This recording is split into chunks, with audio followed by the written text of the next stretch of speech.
చేస్తే hero career మారిపోవాల్సిందే. కలెక్షన్ల రికార్డులు బద్దలు కొట్టాల్సిందే. ఆ రేంజ్ లో ఇండియన్ సినిమాని రూల్ చేస్తున్నారు ఈ డైరెక్టర్లు. అవ్వటానికి సౌత్ డైరెక్టర్లే అయినా పాన్ ఇండియా వైడ్ క్రేజ్ సంపాదించుకుని స్టార్ హీరోల్ని వెంట తిప్పుకుంటున్నారు ఈ టాప్ డైరెక్టర్లు.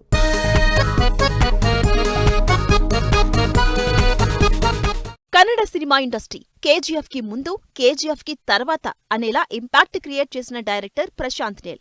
మాస్ ఎలివేషన్ తో వేల కోట్లు కలెక్ట్ చేస్తూ, సరికొత్త సినిమా మేకింగ్ ని ఆడియన్స్ కి పరిచయం చేస్తూ, బ్లాక్ బస్టర్ సినిమాలు తీస్తూ ఆడియన్స్ కి కంటిన్యూస్ గా ఎంటర్టైన్మెంట్ ఇస్తున్నారు.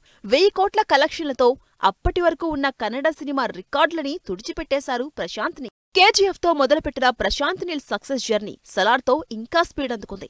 కేజీఎఫ్ 2 మూవీతో 1200 కోట్లు కలెక్ట్ చేసిన ప్రశాంత్ నీల్ సలార్ తో 600 కోట్లకు పైగా కలెక్షన్లు క్రాస్ చేసి తన సక్సెస్ జర్నీని కంటిన్యూ చేస్తున్నారు. ప్రశాంత్ నీల్ కన్నడ అయినా ఈ సినిమాలు మాత్రం పాన్ ఇండియా వైడ్ గా రికార్డులు క్రియేట్ చేస్తున్నాయి. అందుకే పాన్ ఇండియా స్టార్లందరూ ప్రశాంత్ నీల్ తో సినిమా కోసం వెయిట్ చేస్తున్నారు. ఇప్పటికే ప్రశాంత్ నీల్ సలార్ 2, కేజీఎఫ్ 3తో పాటు ఎన్టీఆర్ తో భారీ సినిమా చేస్తున్నారు. కేజీఎఫ్ తో కలెక్షన్ల రికార్డులు క్రియేట్ చేసిన ప్రశాంత్ నీల్ తో పాటు పోటీకొస్తున్నారు రిషబ్ శెట్టి.